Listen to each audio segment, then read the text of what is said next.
Hey guys, Dale Bolito here, back from GoFormat.com with my Patreon series, which eventually makes it to the YouTube channel.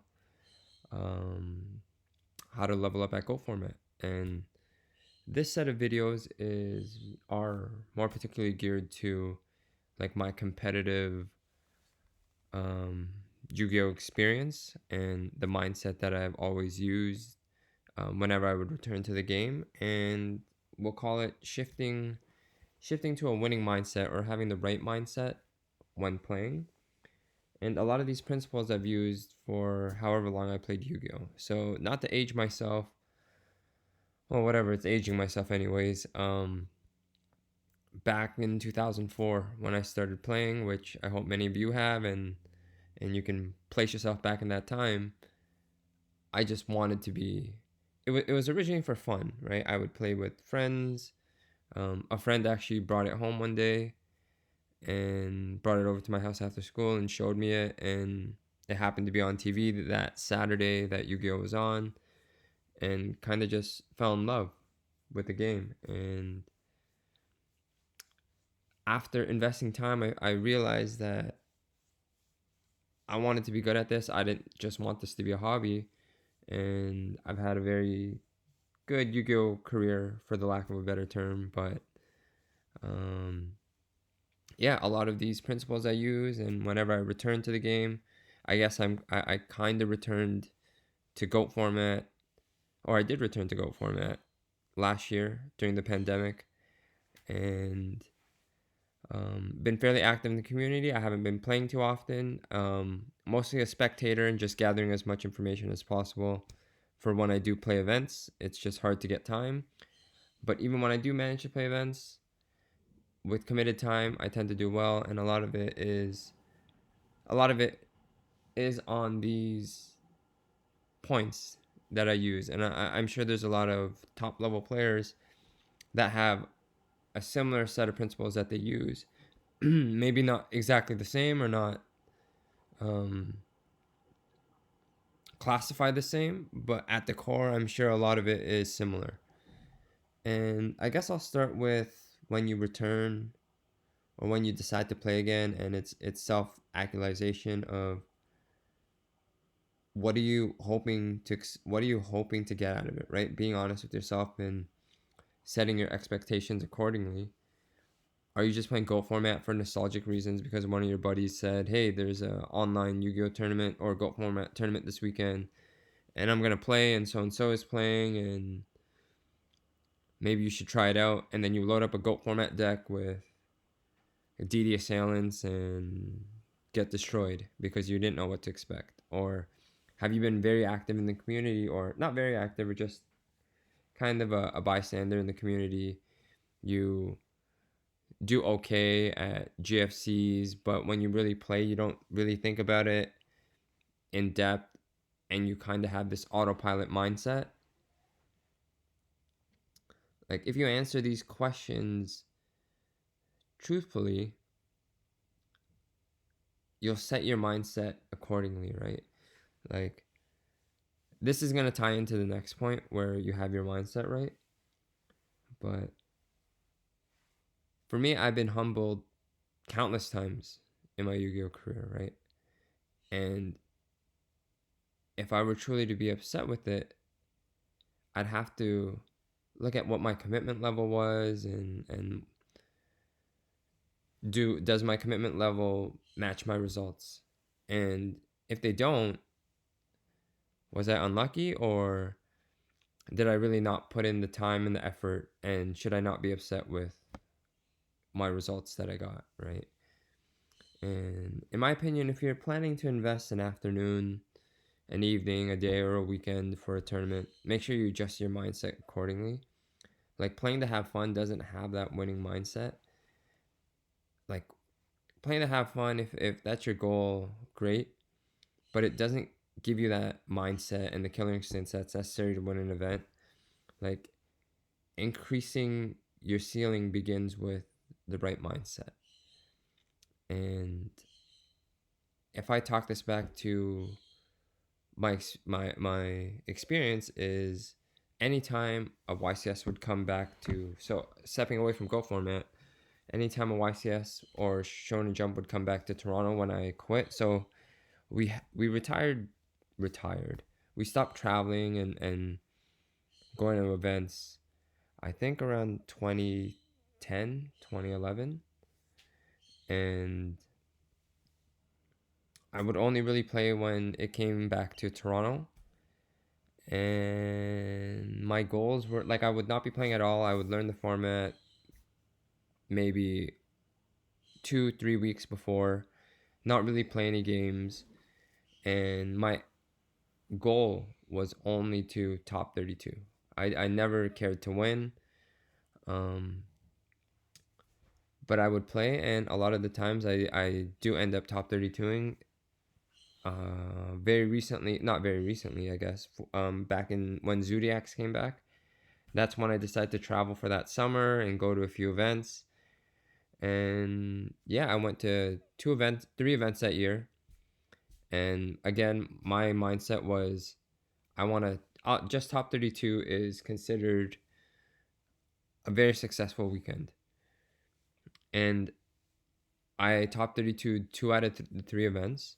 But the problem was when I entered those events, my mindset was top 32ing is all I care for. That's it. And when I got there, I tried to shift my mindset to now I want to win the event. Obviously, I'm in top 32. There's only 32 players left out of the 1,000, however many there were. I have a shot at this. But in reality, I didn't do enough preparation to warrant to be the winner. Did I know my deck well enough? Yes. But did I know the other decks well enough? No. I did not deserve to win any of those tournaments, in my opinion. And if I did, it would have been off sheer luck and having an amazing, amazing hand and the right side deck cards or the right answers at every time. And the other time where I could recently talk about this happening is Worlds last year. So if you don't know Worlds, I finished second place to Rick Lair or Rick Lar. And we're on two very opposite sides of the spectrum of what we did last year. And last year he was the dueling book grinder, played the most amount of games, had the most amount of wins, invested so much time, and it paid off, right? He deserved, if you were, he was in everyone's top first round draft pick bracket, right? He was up there, and he just had so much more experience where Lazaro, myself, Chris, and Anthony decided to really just get into it a week before, 2 weeks before. We're always part of the community. We're always watching. We're always trying to gather as much information without playing. But in reality, did we deserve to win more than Ricklar? Probably not. He invested so much time, and it paid off.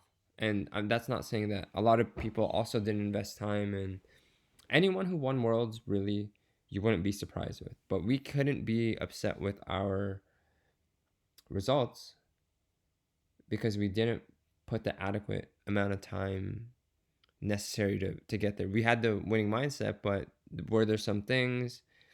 Did I make some mistakes? I probably made countless mistakes that weekend, and maybe more in the finals than anything else. But it's what it is. We couldn't be upset because we didn't dedicate enough time. We didn't dedicate the time to be upset with the results. And there's probably more to talk about that point, but I'm going to end it there because it's getting kind of long on that one. The second one is tilting. So what most of the top players and S tier level players are able to do is keep their composure during losses, right? And I believe this is a reason why many of the consistent players in Yu-Gi-Oh, in competitive Yu-Gi-Oh, actually you see them top all the time. And they're not topping with perfect records, they're topping with X1s. And the big thing is not only are their skills still solid after the first game, but they still play like even after losing, right?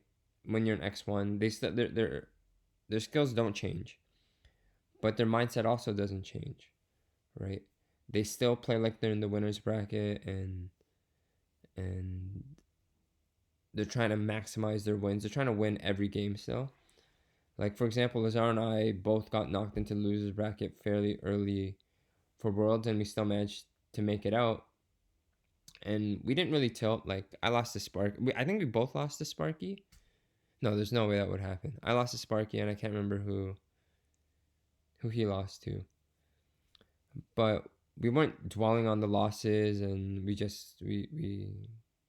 kept our composure. Like this skill, like a lot of people don't really talk about this type of skill, but it's derived from having the right mindset, or more so of knowing like the mindset of your opponents in the one loss bracket. Like taking a loss anywhere has psychological implications, and with Yu-Gi-Oh, it tends to force people to play a little differently. Trying to win games don't really become the primary objective, but it's more shifted to survival and making the safer play and trying to make your tournament life last as long as possible. And something that I talked about, something that I've witnessed countless times of competitive Yu-Gi-Oh are most games that are in time are normally not in the XO bracket, but in the X1 bracket or in the losers bracket. And a lot of that is most players tend to play with the not to lose mindset, and it causes overthinking and possibly not making the right reads.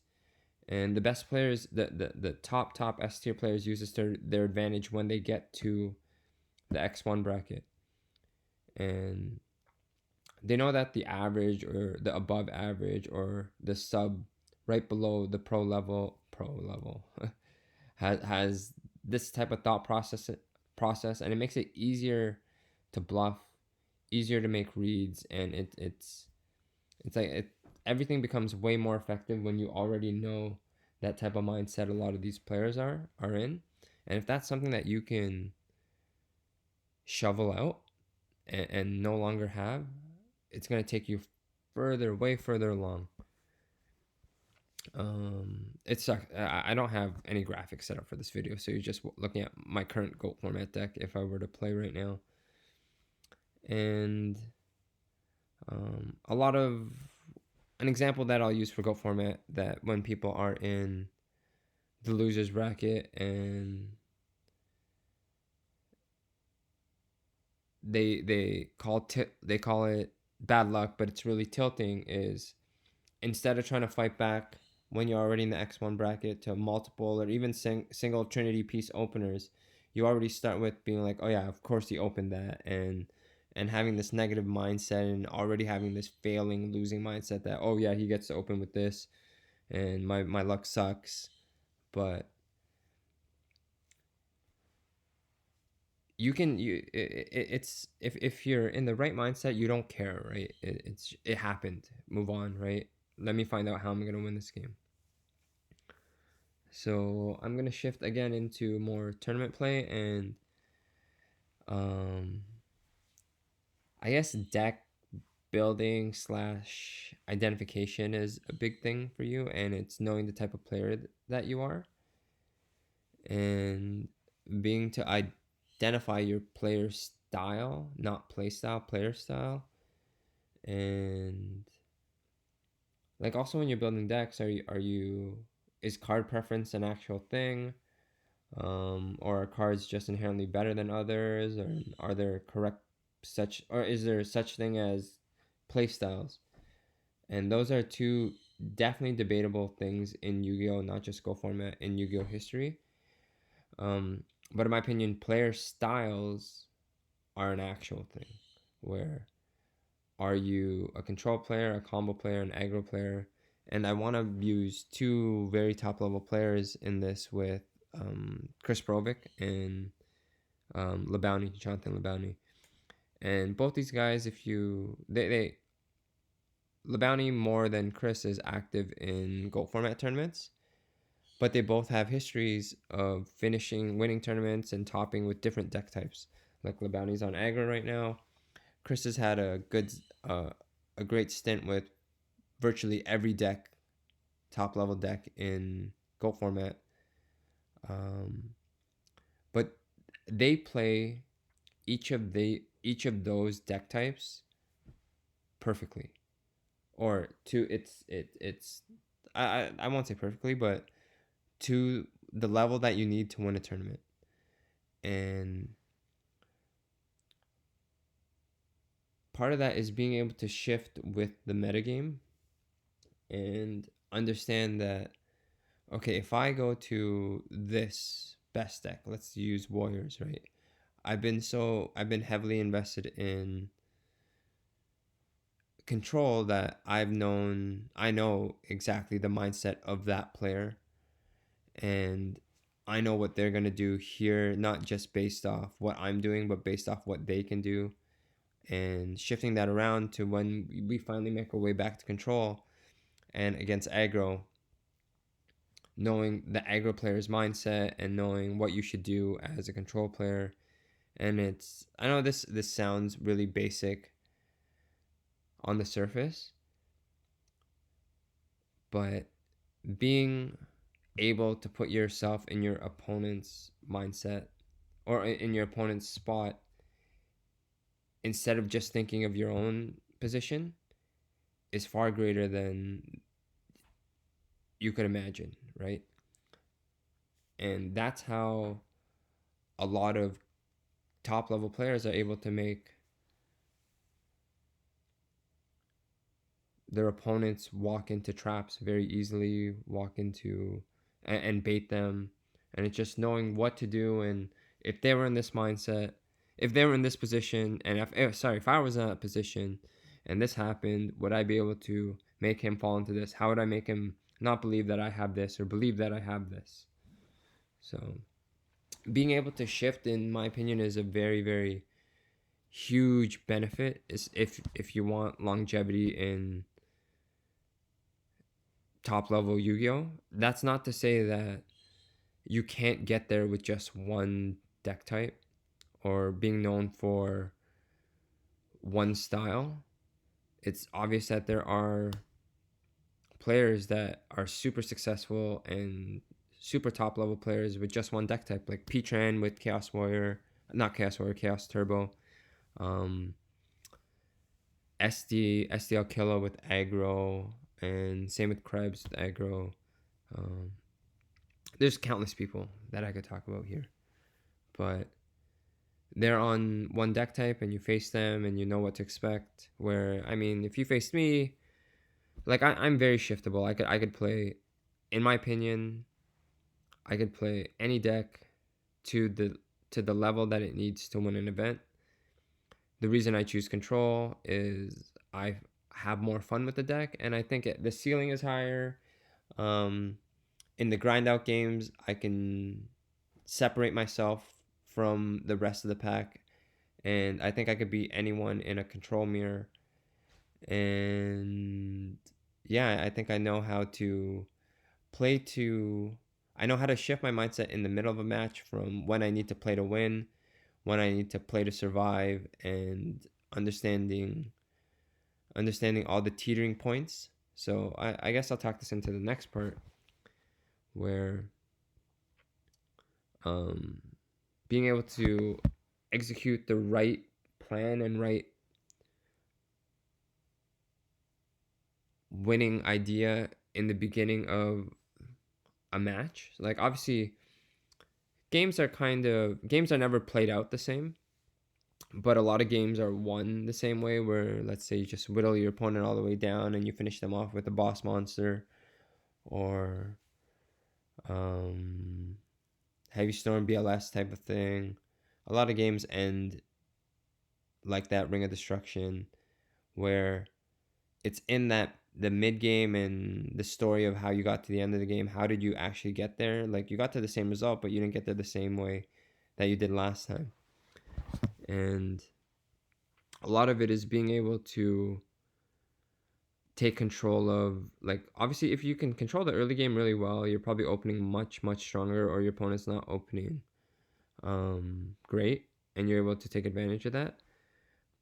But it's in the mid game where, let's say you're not ahead and you and your opponent are teetering back and forth to say who has advantage, or to start who's going to start falling behind and who's going to start pulling away to be taking control of that game. And you need, being S tier, top level type of player, you need to identify when those points are. And because, let's say for example, you think that you're winning and you're starting to play to win instead of playing to just playing your cards right, and you start to play to win, but you're really not ahead, you're going to be walking into massive traps. And this is a video I might just break down on its own later on to better explain it. But what I mean by massive traps is your opponent is baiting you into thinking that you're winning, and boom, out of nowhere, you run into a 2-for-1, 3-for-1 scenario. And it's just, you didn't expect it because you thought you were ahead, but your opponent lulled you into that sense of security, and now you can't win this game. And that's just a massive trait of top level players, where it's cerebral in the sense that they're playing another game on top of Yu-Gi-Oh! They're playing that mind game with you, and it's something that you have to believe in. If you don't believe that's an actual thing, and you think everything is just on paper and what you see here, you're wrong. You have the wrong mindset, and you're just going to blame stuff to luck. And it's just not going to get you to the next level. And even in the S tier, like in the very top level of players, there's still a separation of the very best S tier player to the regular S tier player. So can anyone win a tournament? Yes. A lot of it is dedication, mindset, but it's knowing a lot of these. Like for me, I use all these principles every time I come back to the game, and I get the results that I want, and I'm no longer upset with the results that I get. So I'm gonna chop off this video right here. I'm gonna do about 3 or 4 more of these segments, because there's actually a lot to talk about on these points, and maybe to go further in depth. I hope this was informative for you. If it wasn't, or if you want to talk further about any of these points, shoot me a message on Discord. I love talking Yu-Gi-Oh! And yeah, keep playing, and I hope to see everyone here at Worlds. Thanks, guys.